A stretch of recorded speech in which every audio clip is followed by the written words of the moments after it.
este magno evento de seguridad y soberanía energética. Damos la bienvenida al señor Carlos Morales, director general de Petroval, quien nos dará una conferencia magistral sobre perspectivas de la exploración y extracción en México. Un fuerte aplauso para recibirlo.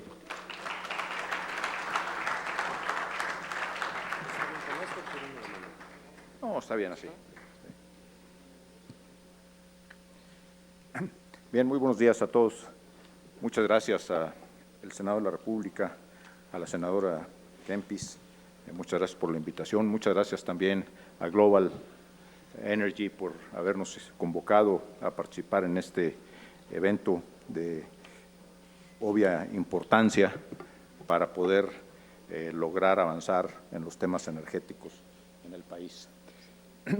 He preparado una presentación que pretende mostrar dónde están las oportunidades para crecer en la industria petrolera, en la parte de upstream, en la parte de exploración y producción en México, que sin duda, como todos sabemos, ha sido de una relevancia, ha tenido una relevancia histórica de primer orden en el desarrollo de nuestro país. ¿No lo cambio? Sí. A ver.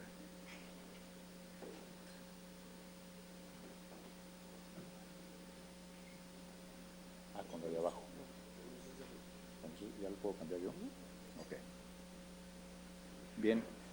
Vamos a, primeramente quisiera poner un poco el marco de lo que es las fuentes de energía que se han venido utilizando no solo en México, sino en el mundo a lo largo de la historia, a lo largo de los últimos 170 años, iniciando con que fue cuando se inicia la utilización más masiva o de manera industrial del carbón. Originalmente, la fuente de energía primaria que se utilizaba era la madera, digamos, el generar fuego a través de la madera. Había algunos pequeños, digamos, fuentes de energía que se utilizaban de manera marginal, como eran los molinos que eran movidos por corrientes de agua, ¿verdad? O inclusive la fuente de energía solar que se utilizaba al principio. Pero fue en el 1850 cuando empieza a utilizarse con la revolución industrial que el carbón empieza a jugar un papel más importante, más relevante, y luego también al fin de esa década, con el descubrimiento del primer yacimiento de manera formal, ¿verdad? En Pensilvania, el primer yacimiento de petróleo que se descubre y que se empieza a producir. Y con el advenimiento del siglo XX es que el petróleo toma una relevancia fundamental por la utilización en los motores de combustión interna. Más adelante empieza el gas a jugar un papel también cada vez mayor, de tal manera que hoy en día la energía que se consume en el mundo está fundamentalmente orientada de manera importante por los combustibles fósiles, el petróleo, el gas, el carbón. La energía nuclear que venía avanzando a partir de los años 70 tuvo un frenón importante debido a los accidentes, como saben, de Chernobyl y luego el de Fukuyama en Japón. Luego la parte de hidráulica, que tuvo un desarrollo también importante hace algunos años, también ha llegado a su nivel, digamos, de óptimo, y han tenido mucho desarrollo en los últimos años las energías renovables, la energía solar fundamentalmente y la energía eólica, que tienen como objetivo principal la generación de electricidad. Esto se ve de esta manera, de tal manera que en el mundo hoy, entre el petróleo crudo, el gas y el carbón se generan aproximadamente el 70%, el 80%, perdón, de la energía que consume el mundo. En México esto está todavía más enfocado, más del 80% se genera a través del petróleo y el gas. Y si bien es cierto que las energías renovables han estado, que hoy tienen un 5% de participación, la hidráulica un 7% y la nuclear un 9% en el mundo, en México ha crecido de manera importante también la biomasa y otras fuentes que producen cantidades en términos porcentuales menores, ¿verdad? De tal manera que en México la capacidad de generación de energía, es ahora, ¿qué va a pasar? ¿Qué se prevé que va a pasar para los años por venir? Las proyecciones que se tienen hacia el 2040, o sea, dentro de 21 años, es que el petróleo y el gas van a seguir aportando al mundo más del 50% de la energía que se consume hoy en día. El carbón va a seguir participando con un 20% y las renovables van a haber subido de un 5% que tienen hoy a un 15% a nivel mundial. ¿Dónde se usa esto? Hay que tener claro que el petróleo tiene un uso fundamental para la movilidad, para el transporte. El gas tiene un uso fundamental más para la generación de energía eléctrica y para como fuerza motriz en las plantas industriales y en uso doméstico. Entonces, esas son, y el carbón también en generación de electricidad, plantas industriales y uso doméstico. O sea, el carbón es el competidor y el gas son los competidores entre ellos, ¿verdad? ¿Y dónde se usa? Pues aquí creo que hay que tener claro una cosa, que es que todos los países usan las fuentes de energía que tienen disponibles. O sea, nadie está peleado con su dinero, y yo creo que en el caso de México, el poseer las reservas que tenemos de petróleo y de gas y en alguna medida de carbón, y también de manera importante el estar en una posición geográfica donde recibimos una cantidad de radiación solar también importante y de viento, hace que tengamos una cartera bastante más diversificada de fuentes de energía. Pero sin duda ese es el panorama que se ve hacia adelante. Se había especulado mucho en el pasado de lo que le llamaban el peak oil, de cuál era la producción, dónde se iba a empezar a declinar la producción, o sea, la oferta la oferta sí de hidrocarburos. Y había mucha preocupación por ese tema. Hubo mucha preocupación en los años 80 y 90 de que ya estábamos llegando a lo máximo y que de ahí para adelante iba a haber una declinación. Y vino la revolución de lo que se llama la revolución de las lutitas, la revolución del shale, que vino a cambiar totalmente este paradigma, porque en esas rocas de muy baja permeabilidad existe un volumen de reservas enorme, ¿verdad? que no estaban considerados como explotables hasta el primer lustro de los años 2000, se consideraba que eso no era explotable. Pero la tecnología ahí hizo posible este cambio de paradigma, y hoy en día la preocupación no es el peak oil desde el punto de vista de la oferta, sino es el peak oil desde el punto de vista de la demanda. O sea, ¿en qué momento la demanda por petróleo va a empezar a disminuir? Y eso es un tema que está pues continuamente en discusión. Hoy en día los estudios a nivel internacional estiman que ese punto máximo de demanda para el petróleo crudo se va a alcanzar en el año 2037, para el carbón en el 2028 y para el total de los combustibles fósiles en el 2035. Y a partir de ahí empieza a disminuir. Pero empieza a disminuir conservando un 50% todavía de la demanda de energía que el mundo va a requerir.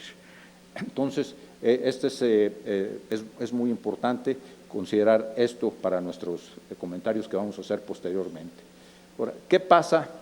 Algo que tenemos que considerar es que la producción que hoy se tiene, que son las barras grises, esa, si no hacemos nada, si dejamos los recursos en el subsuelo, va a empezar a disminuir. De tal manera que de los alrededor de 100 millones de barriles que se producen a nivel diario en el mundo, en el 2030, dentro de 11 años, que está a la vuelta de la esquina, esos 100 millones de barriles estarían declinando a 64 millones de barriles. Entonces, hay 40 millones de barriles o más de 40 millones de barriles que tienen que incorporarse a producción en estos próximos 10 años y que todavía no han sido descubiertos. Y esa es la gran oportunidad que tenemos y que no podemos dejar pasar. En México, las cuencas petroleras, como muchos de ustedes saben, están alineadas a lo largo de la planicie costera del Golfo de México. Algunas de ellas se meten en territorio, en tierra firme, digamos, inclusive hasta el estado de Chihuahua, en el norte, y en el sur al estado de Chiapas. Entonces, estas cuencas petroleras han sido muy prolíficas. En México se han producido desde 1904 hasta la fecha, se han producido más de 60,000 millones de barriles de petróleo crudo equivalente. Eso es lo que se ha producido en nuestro país. 60,000 millones de barriles de crudo equivalente, si lo multiplican ustedes por los dólares que ustedes quieran, van a ver la cantidad de dinero que ha hecho posible el ingreso de este recurso. Entonces, esas cuencas, sin duda, la más importante son las cuencas del sureste. Estas cuencas del sureste están fundamentalmente en los estados de Chiapas, sur de Veracruz, Tabasco y la sonda de Campeche y la cuenca salina del Istmo. Son las principales cuencas donde se ha producido más del 80% de esos 60,000 millones de barriles que se han producido en México a lo largo de más de 100 años. Otra cuenca fundamental es, por las reservas que contiene, es la cuenca Tampico-Misantla, que está en el norte de Veracruz y el sur de Tamaulipas, y luego las cuencas recientemente descubiertas en el Golfo de México profundo. Entonces vamos a repasar un poco qué oportunidades vemos en cada una de esas cuencas. Un tema digamos considerable que tenemos que tomar en cuenta a la hora de planear el desarrollo de estos recursos es el proceso que sigue la industria petrolera. O sea, para empezar, en un lugar donde no hay ningún descubrimiento, se hace primero lo que se llama la evaluación del potencial, para luego pasar a la incorporación de reservas y luego a la caracterización y delimitación de los yacimientos. Ese es un proceso que puede llevar 4 o 5 años, dependiendo de la zona donde se encuentren los hidrocarburos. Obviamente en tierra, cerca de otros yacimientos, o sea, lo que se llama la exploración de traspatio, pues eso puede ser muy rápido, puede ser 1 año, 2 años, pero cuando se va uno moviendo a áreas más desconocidas, a cuencas más desconocidas, eso puede llevar hasta 4 o 5 años el explorar y poder determinar que ahí hay algo. Luego viene, una vez que se determina que ya hay un descubrimiento y que se sabe de qué tamaño es, viene el desarrollo de campos, que consiste básicamente en la perforación de los pozos y la construcción de la infraestructura. Y luego viene la producción, que es un periodo que puede durar 30, 40, 50, hasta 100 años en algunos lugares. ¿verdad? Hay yacimientos en México que tienen más de 100 años produciendo, ¿verdad?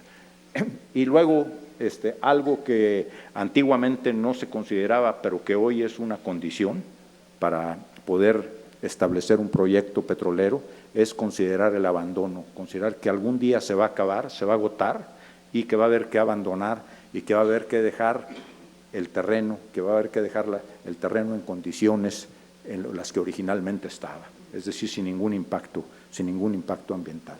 Y eso tiene todo ese proceso, o sea, desde la evaluación del potencial hasta el desarrollo de campos, es un proceso también que puede variar en tiempo desde 2 hasta 8 años, dependiendo, 8 años en aguas profundas, 2 años en tierra, 4 años en aguas someras. Entonces, ese es algo que hay que considerar a la hora de hacer nuestra planeación.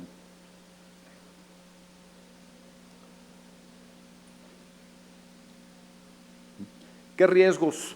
Algo que es relevante también son los riesgos que se enfrentan en la industria petrolera. Los riesgos que se enfrentan en la industria petrolera tienen que ver primero con la geología y cómo se mitigan esos riesgos. Por eso es que tarda tanto tiempo esos procesos que comentamos anteriormente. Primero porque hay que obtener información, porque hay que generar conocimiento, porque hay que diversificar las cuencas donde se opera. No, si uno se concentra en una sola cuenca, el riesgo que se asume es muy alto. Hay riesgos de ejecución y estos se mitigan mediante planeación. O sea, no hay otra manera de mitigar esos riesgos, haciendo ingeniería, hacen procesos robustos de selección de contratistas. Luego vienen los riesgos operativos, los que generalmente ve uno de manera más evidente por falta de procedimientos o por falta de procesos, por falta de tecnología. Luego vienen riesgos financieros también, que a nadie le gusta correr, por supuesto, y estos los mitigas a través de asociarte, a través de obtener financiamiento, a través de obtener garantías. Luego viene el riesgo, algo que está fuera totalmente de control y que uno piensa que está controlado, los precios. Los precios de repente dan sustos, como nos los han dado ya en varias etapas, en el 99, en el 2009, en el 2016, cuando los precios del crudo se cayeron hasta $8 en el 99, en el caso del crudo Maya, y en el 2016 hasta $20 por barril. Y no se diga el del gas, ¿verdad? No se diga el precio del gas, que en un momento dado estuvo en $11 por millar de pie cúbico y que hoy en día está en $2 por millar de pie cúbico y en algunos lugares, en Texas, negativo. Hay que pagar porque se lo lleven. Hay que pagar porque se lo lleven en algunos lugares.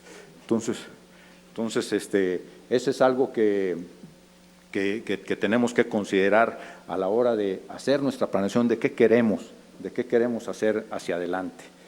Y obviamente pues están los aspectos sociales, de seguridad y de medio ambiente, que hoy en día no se puede hablar de una industria petrolera sin considerar estos aspectos. Bien, vamos a ver ahora un poco, ¿qué tenemos en México para pensar que los hidrocarburos sigan o continúen siendo un pilar de desarrollo? Y ahí vemos, por ejemplo, que hay, por una parte, los recursos prospectivos, a lo que no se ha descubierto todavía, a lo que tenemos que meterle procesos, donde tenemos que empezar con los procesos desde la exploración.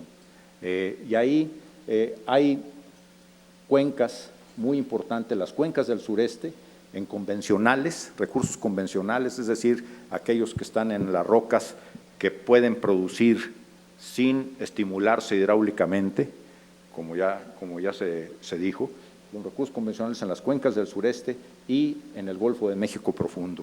Son las dos cuencas donde están los recursos convencionales hoy en día. Y esta es información oficial, por supuesto, es información de la CNH, pública, ¿verdad? No es información que nadie tenga privilegiada. Y luego, por otro lado, los recursos no convencionales, que es donde hay una gran cantidad también de de recursos prospectivos que están concentrados en el norte del país, como comentaba hace un rato el senador, donde en la cuenca Tampico-Misantla, es decir, norte de Veracruz, sur de Tamaulipas, en Burgos y en la cuenca de Sabina y Burro Picachos en los estados de Nuevo León y Coahuila. Entonces, ahí es donde están concentrados los recursos no convencionales, pero esos recursos no convencionales requieren estimulación hidráulica, ¿verdad? Si no, no los vamos a poder aprovechar.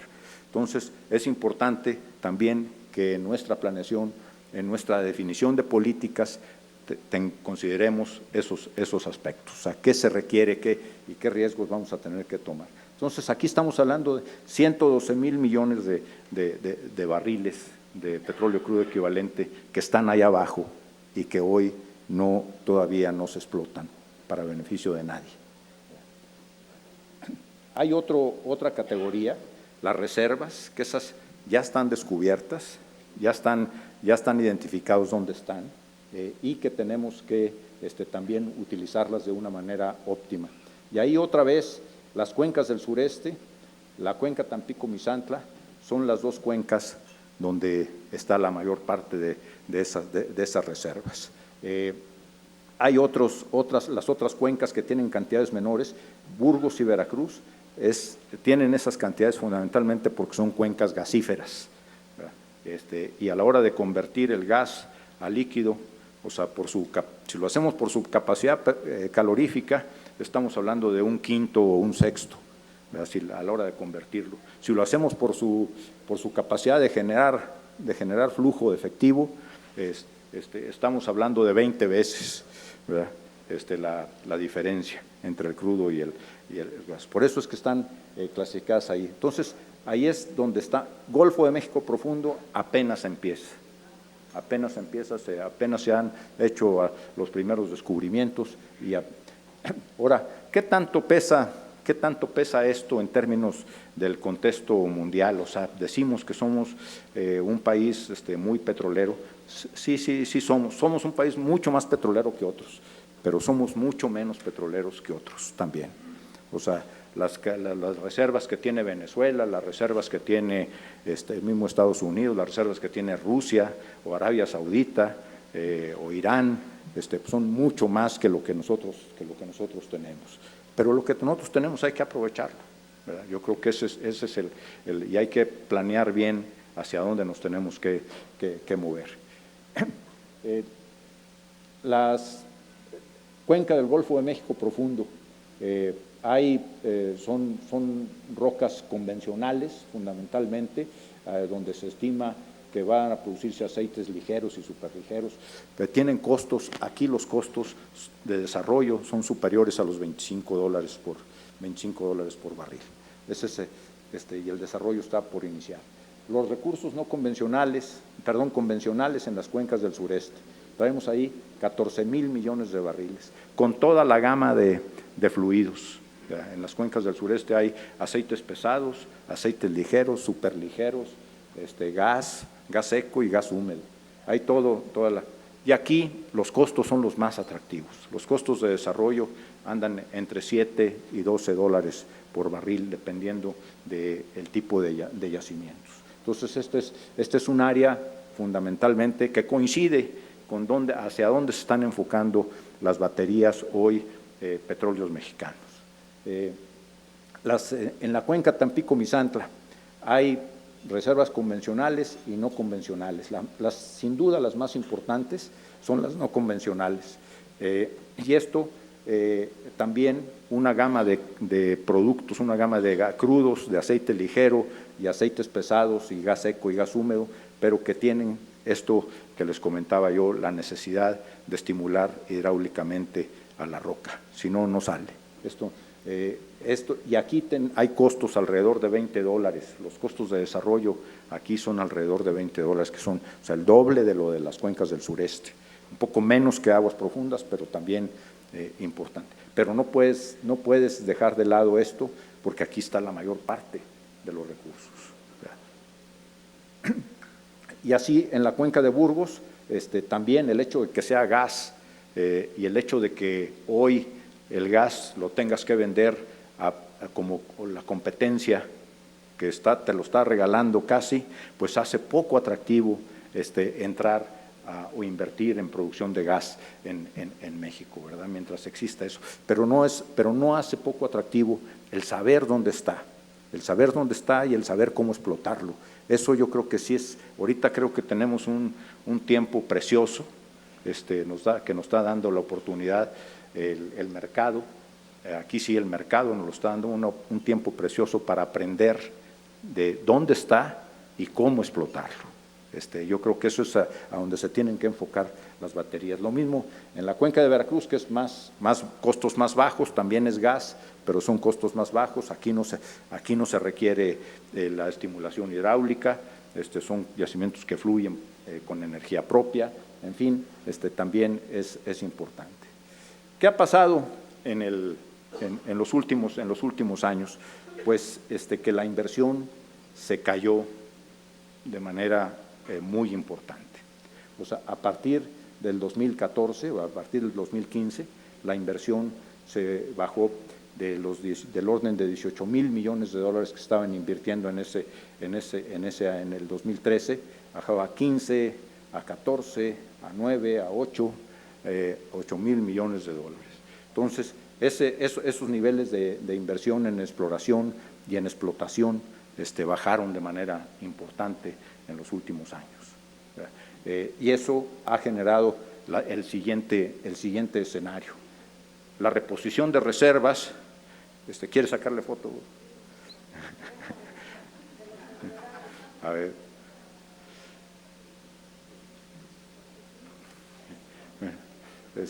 Bueno, ¿qué generó esta baja en la inversión? Pues bajó una disminución importante en la reposición de reservas. O sea, la reposición de reservas, es decir, si yo extraigo 1,000 millones de barriles al año, pues tengo que descubrir otros 1,000 millones de barriles al año por lo menos. Esa es una regla de dedo que se trata de seguir en la industria, ¿verdad? Que reponer el 100%. O sea, tomó muchos años pasar del 20 y tantos % que se reponía a principios de los años 2000 a reponer el 100% alrededor del 2012, 2013, y luego, como consecuencia de la disminución en la inversión, pues la baja en la reposición de reservas. Entonces, eso ha generado la producción de crudo, igualmente, también ha observado una baja, primero porque Cantarell empieza su declinación a partir del 2005, y luego por la baja en el nivel de inversiones, de tal manera que hoy en día pues estamos alrededor de 1,650, 1,700, 1,700,000 barriles por día. Y lo mismo pasa con la producción de gas. La producción de gas, que cayó de los 6,500 que se venían produciendo en el 2014, 6,500 millones de pies cúbicos, baja a 4,800 que se han estado produciendo hoy en día. Entonces, ese es sin duda consecuencia de ese escenario. Por supuesto, la contribución del ingreso, de los ingresos petroleros a las finanzas públicas también se ha visto afectada. Mientras que traíamos una aportación del orden del 35% de contribución petrolera, esto ha disminuido un 58% a los órdenes de los 14, 15%. Entonces, otra vez, todo esto, o sea, no es que así se haya pensado, es que es una consecuencia del primer elemento que mostrábamos ahí, que es la inversión. ¿Qué se tiene para fortalecer? O sea, yo creo que lo principal que tiene hoy México, ya vimos, tenemos cantidades muy importantes de reservas por producir, cantidades muy importantes de recursos por descubrir. Se tiene un marco legal que se le llama marco legal dual, es decir, que permite las asignaciones a la empresa del Estado, a las empresas productivas del Estado, y permite también tener contratos con empresas privadas a través de procesos de licitación se tiene órganos, instituciones para la definición de políticas públicas, se tienen instituciones reguladoras que han crecido y que se han venido fortaleciendo durante los últimos años, como la CRE, la CNH, la CEA, y se tienen operadores, sin duda el más importante, Petróleos Mexicanos, que es y va a seguir siendo un operador de talla internacional. Y luego tienen empresas privadas internacionales y mexicanas que están tratando de empezar a contribuir de manera importante en el desarrollo de la industria. ¿Qué se requiere? Se requiere inyectarle recursos, sin duda, se requiere meterle dinero, se requiere recursos humanos, se requiere talento, ¿verdad? También se requiere tener, junto con el talento viene la tecnología per se no es, mucha gente la usa como que es la causante, no, la causante es el talento, ¿verdad? Porque la tecnología sin el talento no hay quien, si no hay quien identifique la tecnología, si no hay quien la desarrolle, no se puede generar sola. Entonces, ese es el talento, lo que se necesita, y se requiere procesos. ¿Para qué? Para maximizar el valor económico de esos recursos que tenemos ahí en el subsuelo. Se requiere regresar a niveles de inversión superiores a los 20,000 millones de dólares. Se requiere regresar a esos niveles cada año en exploración y en producción. Se requiere que sean, y esto es lo que está previsto, que se va a invertir tanto por parte de Petróleos Mexicanos como por las empresas privadas, como por lo que puede ser adicional, o sea, que tiene que explotarse de manera adicional. Y esto nos va a llevar, sin duda, sí, a incrementar la producción. O sea, porque están ahí los recursos, están ahí las reservas, si se le inyectan los recursos financieros, si se le inyecta el talento, si se le inyecta la capacidad de ejecución que se requiere, sin duda esto va a ser consecuencia, ¿verdad? Esto no es un buen deseo, es algo que se puede realizar. Entonces, es probable que podamos llegar a tener esos niveles de producción. Entonces, al final, podemos decir que México tiene un importante acervo de reservas de alta calidad, y cuando digo de alta calidad, quiere decir que la combinación de las reservas que tenemos es de un costo accesible, de un costo que permite con los precios actuales, que lo hace atractivo. No es el caso de todos lados, no es el caso de todos. Hay países que tienen una gran cantidad de reservas, más que nosotros, ¿sí? Pero de un costo mayor que no los hace atractivos. México tiene el gran privilegio de tener esas reservas de alta calidad. También hay una gran cantidad de recursos por descubrir. El marco legal y la solidez de las instituciones también es algo que se ha construido y que tenemos que aprovecharlo, que tenemos que aprovechar esas instituciones.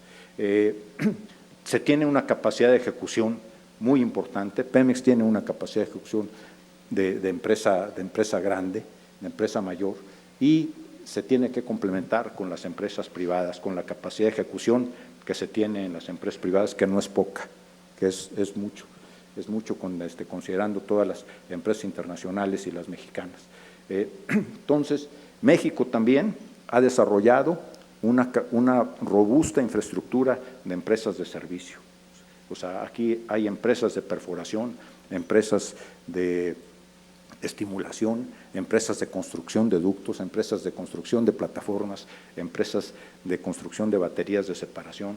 En fin, México ha logrado construir eso que existe, que ahí está esperando a que la inversión llegue y se detone ese desarrollo nuevamente.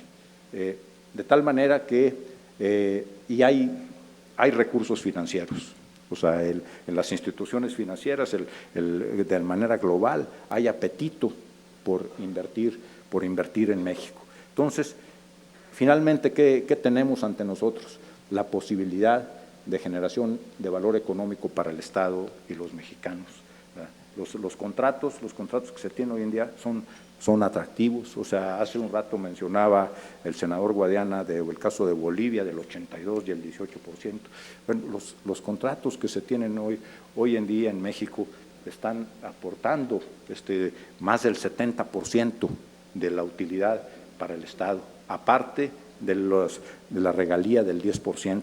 O sea, estamos hablando de un 80% de participación para el Estado y un 20% que cubre los costos y obviamente las utilidades de las empresas privadas, porque también las empresas privadas sin duda requieren que haya utilidades. Entonces, con eso concluyo yo. Muchas gracias. Muchas gracias al señor Carlos Morales, director general de Petroval. Vamos a hacer una ronda breve de tres preguntas y respuestas, si me lo permite, muy breve por cuestiones de tiempo, ¿ok? Senadora. Muchas gracias, ingeniero. Yo le quisiera hacer una pregunta. Hace unos días el presidente dijo que se tenía que pedir una disculpa por la reforma energética. Viendo los números que veo en sus láminas, no coincido cómo podríamos estar produciendo el petróleo sin la inversión de la iniciativa privada.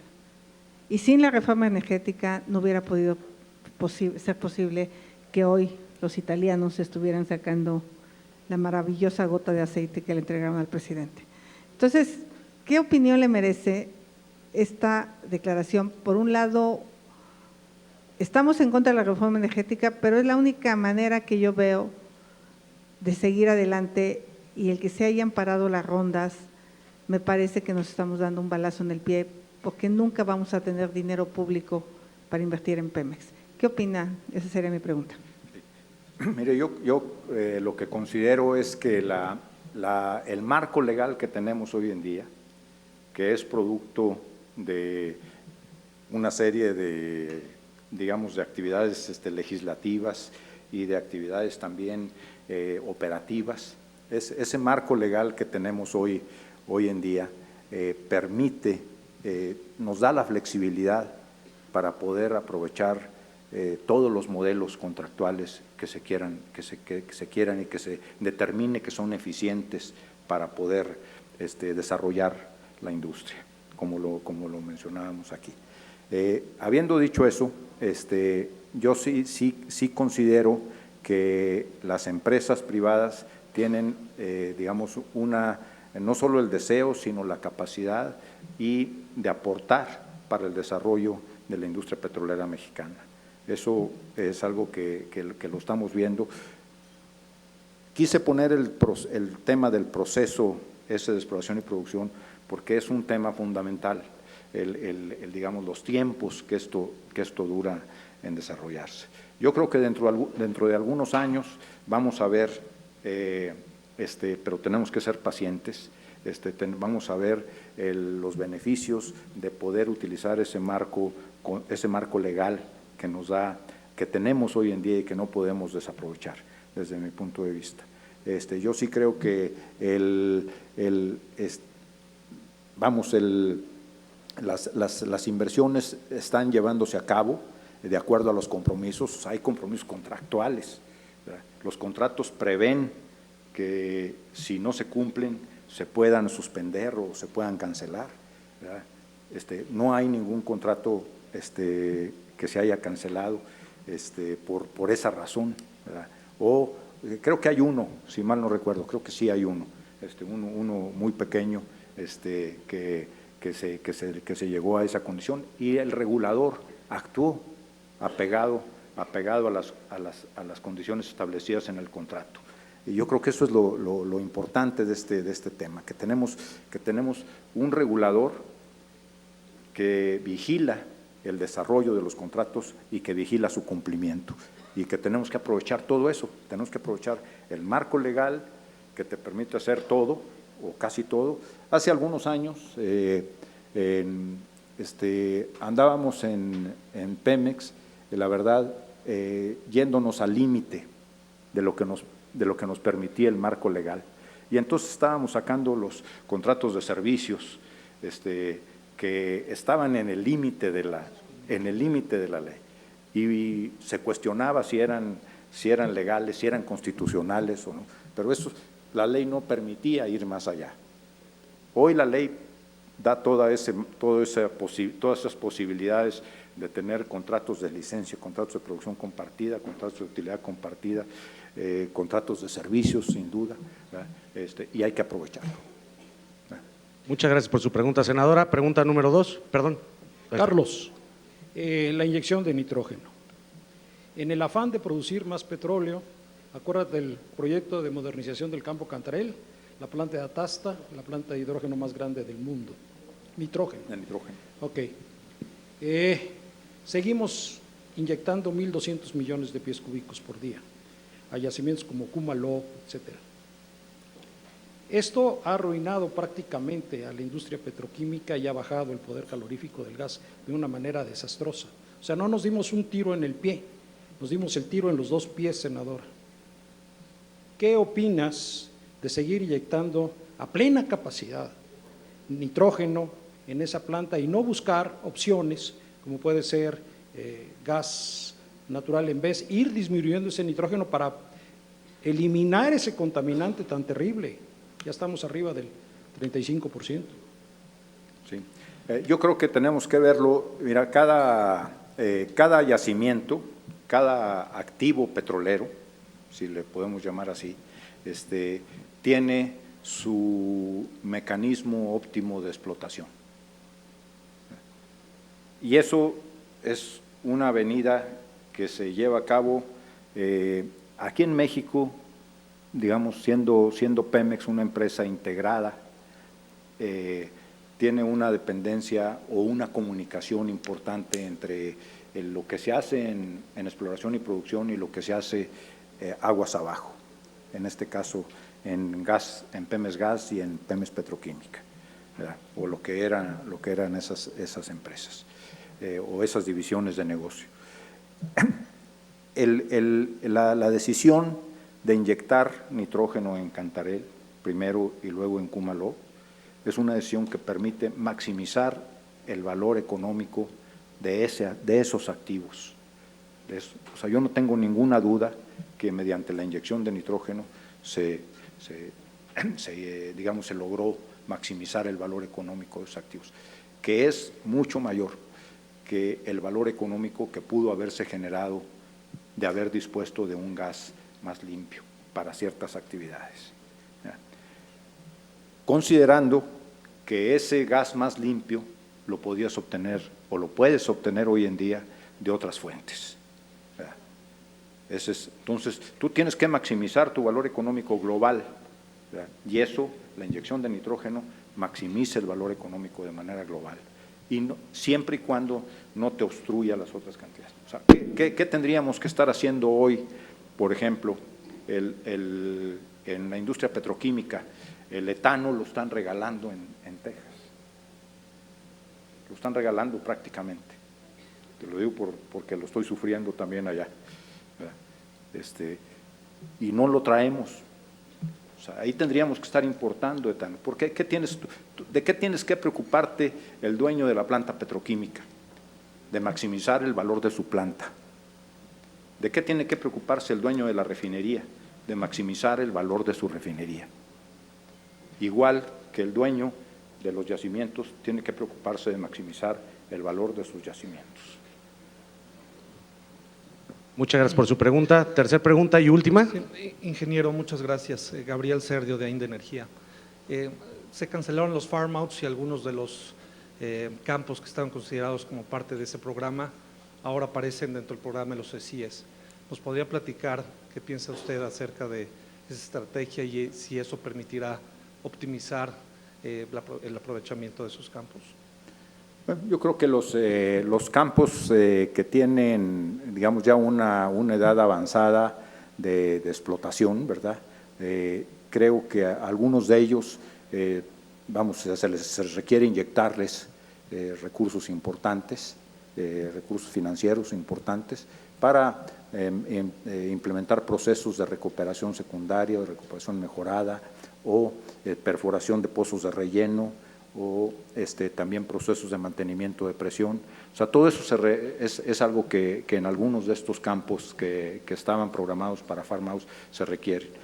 Yo no, o sea, la alternativa de hacerlo ahora a través de los CECIES, ¿verdad?, de los contratos de servicios integrados, es algo que todavía tiene que desarrollarse. O sea, Pemex está en un proceso de consulta de qué ventajas y desventajas se le ven a esos contratos, y pues hay que opinar. Sin duda, el farm out le da mucha más facilidad al inversionista para poder capturar digamos, las oportunidades, ¿verdad?, para poder llevar a cabo las inversiones.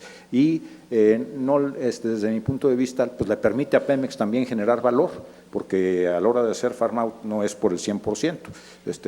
Pemex va con un porcentaje o mantiene un porcentaje que le permite seguir generando valor para la empresa, ¿verdad?, para ellos, ¿verdad? Muchas gracias por su pregunta. Le damos las gracias al señor Carlos Morales, director general de Petroval.